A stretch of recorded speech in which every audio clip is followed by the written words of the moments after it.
Oh, hey guys, it's Carrie. Okay, so this is the overreading training. It's kind of brief because I don't really know what the plan. Well, I kind of do, but this is more the process. Some of you will be like exclusively overreading each other, like Michelle and Paula will overread each other.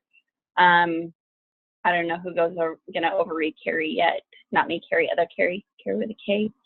And then like some of the teams have more than two people, right? So like the chronic, oh, you know what,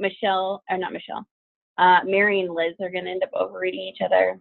But for the chronics and the old team, that's the part I'm not too sure about. I'm not sure if we want to have like one overreader or if everybody abstracts and overreads. So stay tuned for that part. But, you know, at some point everybody overreads an MRB and all that. So this is how we're going to do it. Okay, so finding the chases to overread. So I made us a custom query, much like I did the abstraction one. So it's called Ready for Overread. I don't know why it says copy of. I've been trying to fix that, but needless to say, it shouldn't say this when I get the live one going. This is in the test account. But so here you've got coders ready for review and coders ready for overread. So, you know, we'll click on our project management like we do. Let's go back here. Let me show you. So I'm going to click on manage project activity. So you can click on it up here in the toolbar, or you can go Windows and see your dashboard and click on it here. Either way. Okay, so then I'm going to click my drop down. This is under the chases, ... Oh, see, now it doesn't say copy. I don't know what's happening. Anyway, so now it says coders ready for overread. I'll click run, and then you can see all the chases that are ready for overread. Fatima and I will be responsible for assigning these for overread. I was hoping I could get it to do like a, you know, like a standard job, but I read through the manual and that was not really for this kind of standard job. So Fatima and I'll do this. I think I talked to her and asked her if she could do it like every night after 10 or first thing in the morning, which, let's be honest, Fatima is a college student and first thing in the morning is like 8 maybe Mountain Time, so it might be 10. So you might have to get up and do like some abstraction first or something. But so this is how it'll look. It'll just come up with your list once it's been reviewed. So see how these have an overread status. I put this in here just so I can make sure that it works correctly. All of the ones that come up should have a blank overread status. If it has an overread status already and you see that, let me know, because then I set up the query wrong. But I think I did it okay. The only time. Okay, so, we want to make sure you're not overreading yourself, right? This is not new for all of us. But so here I was the reviewer, so I don't want to overread these. These are all blank, right? Because they're just testers, but they should have everybody's name in here. So like if I were Liz and I just wanted to overread Mary, I would click to filter, and then I would just pick Mary's name here, and then I would only see hers, and you know, vice versa, or whatever you want to, however you want to do it. Okay, so completing the overread. So once you get in here, you know, you can right click and open the data entry from Chase. If you are like, you know, if I'm going to overread all of Mary's because I'm Liz, I can highlight all of them like this and right click and open. And then they're all going to come down here. So that's kind of nice. You can just kind of open them all at once. So to complete our overreading, we have to use this display overread button. The nice thing about this is I can just kind of pull it up here, kind of out of the way. And then as I click from chase to chase, the thing is still there. So it's not like I have to open it every time, which is kind of nice. Oops. Okay, so Let's see what's next here. Okay, so there are two overread sections here. So with the overreading the reviewer, this is what we're going to be doing, right? Because we want to overread the abstractor who reviewed the medical record. We're going to use this overread data entry for the, if there's a retrieval area. I added this after I recorded the abstractor's training. So I'm going to do like a part 2 on the abstractor training once I'm done adding stuff, because every day it seems like I add stuff. But, so use the data entry part for retrieval, and then we'll use the overread part. QSHR only has 2 options, a pass or fail. So if you feel like it's a minor error, just use it as a pass, because it doesn't count against you anyway, and then you will add comment. So if you select pass, you don't need to add a comment. No, I take that back. If it's a true pass, like there weren't any errors, you don't need to add a comment. But if it's really more of a minor error or a fail, we're going to add overread codes is how they word it here.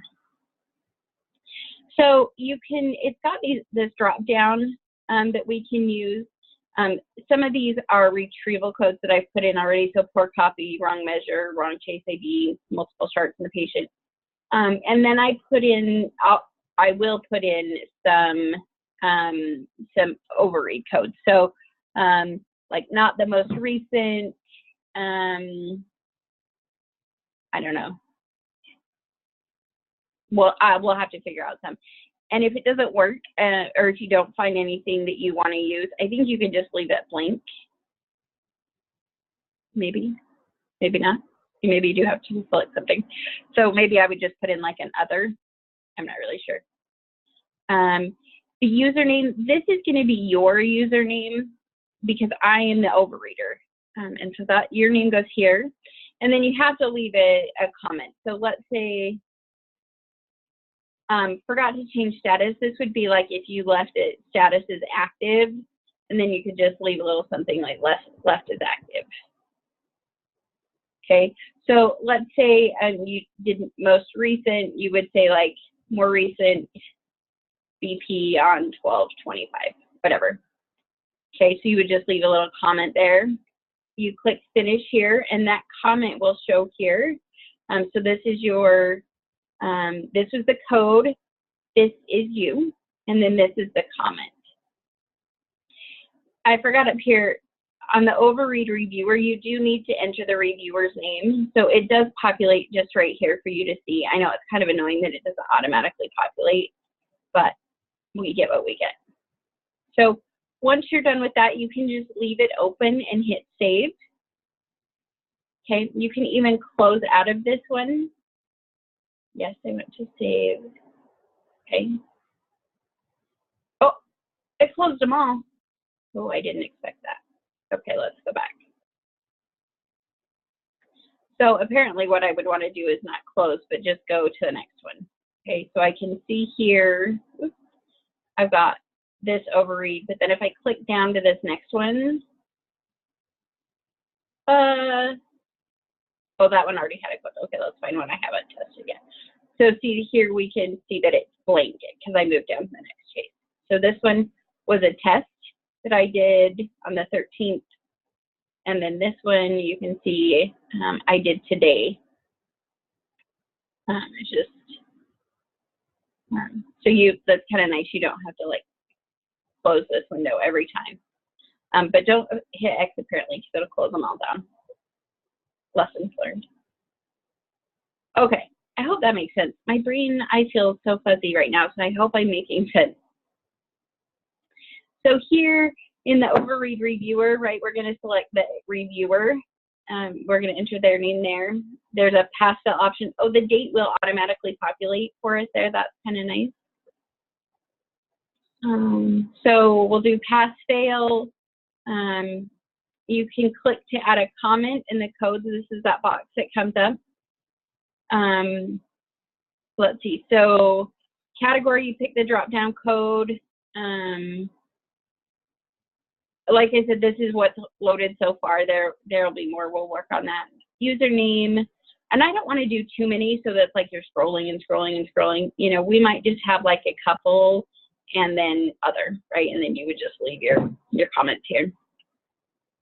Username, comments, it will make you leave them. You can't leave this link. You'll click to save, or click finish, and then you can save the chase, and you can just leave that window open. Okay, so that's basically overreading in a nutshell, right? We all know the process, get the record. You know, I'm not gonna go through any of that. I know you all know how to do that. So I'm just gonna go through how to use the software on it. Okay, so rather than, if you guys were in the chat, the WhatsApp, we had kind of a discussion about a list of error emails. And so Mayor had a great idea that rather than like waiting for the list of errors to come out, which honestly, I hate doing, Fatima hates doing, you probably don't love that it only comes out like once or twice a week or whatever. So Mayor had this great idea that if you find an error while you're overreading, just send the instructor a quick email about the error. I was thinking it's probably a good idea to include like the chase ID and the description of the error. But also, if you disagree with the overreader, this is a good time to open up a dialogue about it. If you need me to weigh in, just include me in the email chain. Please don't include me in every email chain. I don't have time for that. But like if you're starting to like disagree or need a third party or something like that, you can include me, or you can include me or something like that. Okay, so we kind of went over this opening the multiple chases, right? So they'll all, you highlight them all, right click and hit open, what is it called? Open data entry forms, open data entry for chases. And then they'll all open here. When you're done, don't close the chase to move. We're going to say that move to the next chase.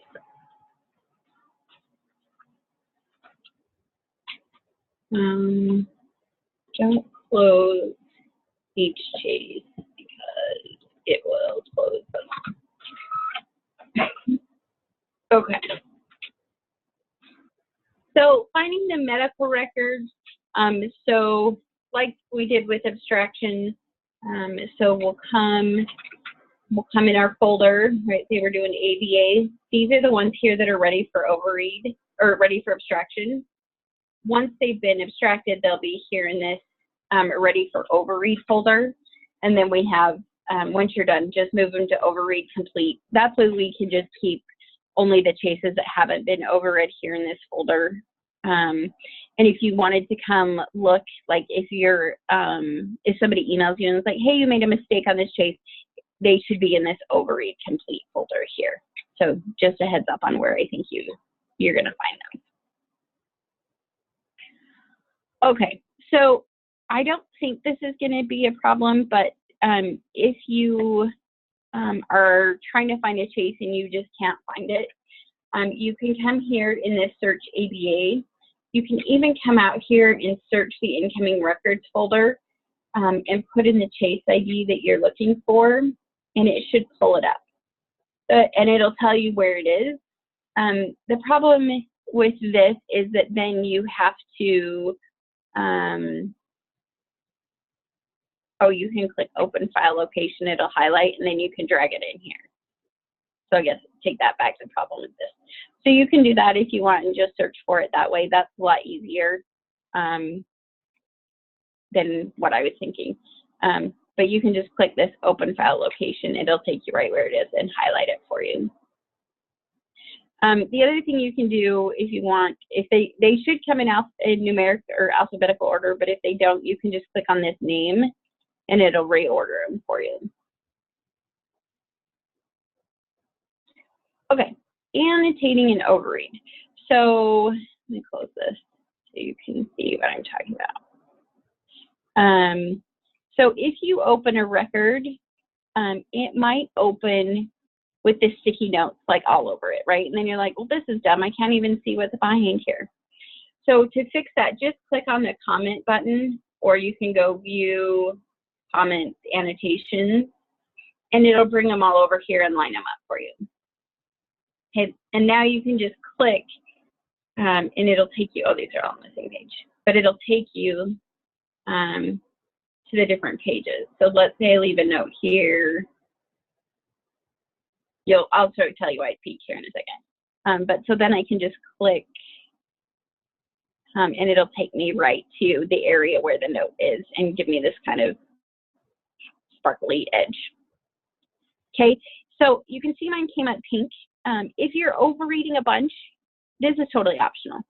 There's a couple of things you can do. So the default color is yellow, just like in Rapid. If you want to change the color, you can just right click and click on properties.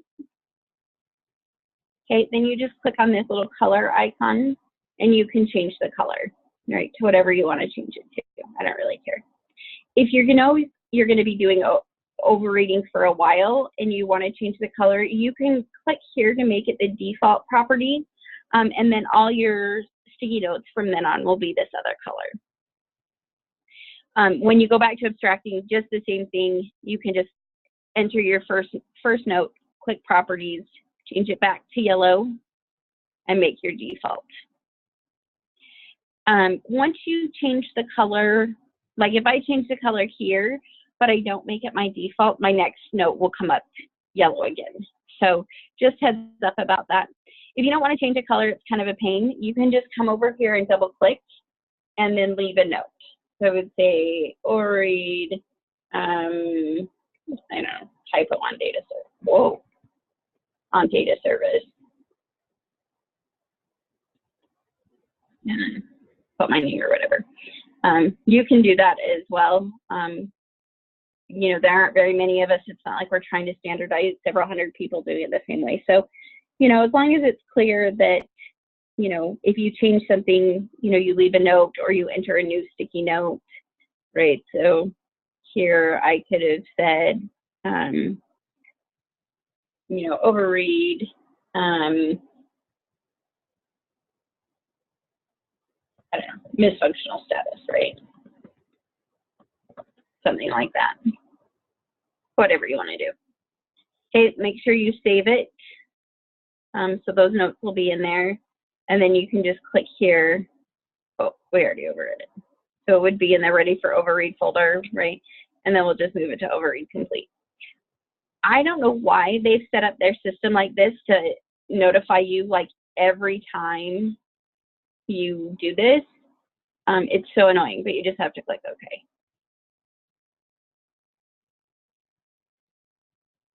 All right.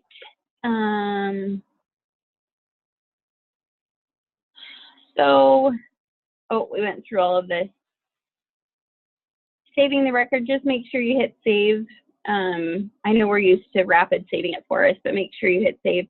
It should tell you if you make changes and don't save. I'm hoping it's going to tell us.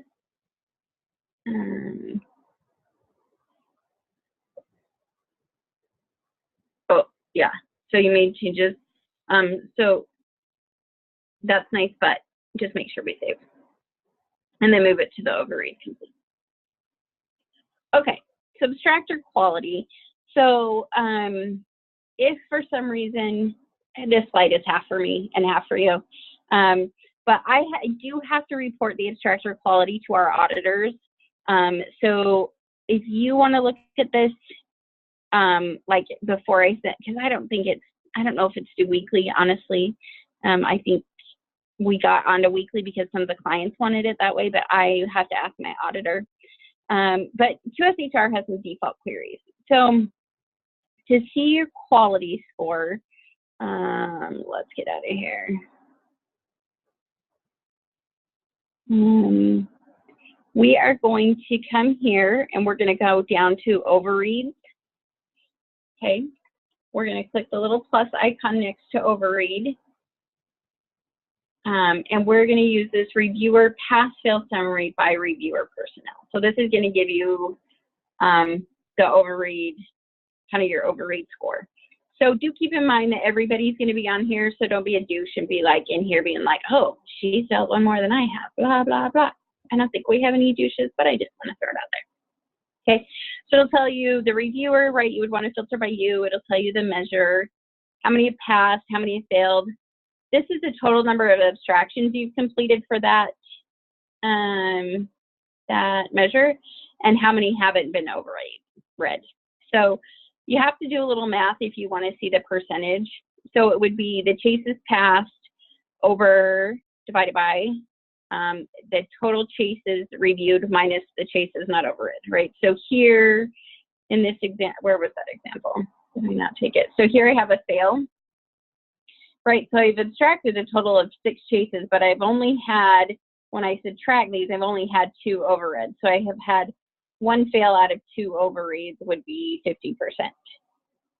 Right? I hope that makes sense, because it's not really, I've only failed 1 out of 6 because these other 4 or these other 2 haven't, these other 4 haven't been overread. So when I do the quality based on the total number that have been overread, so I'm only at 50%.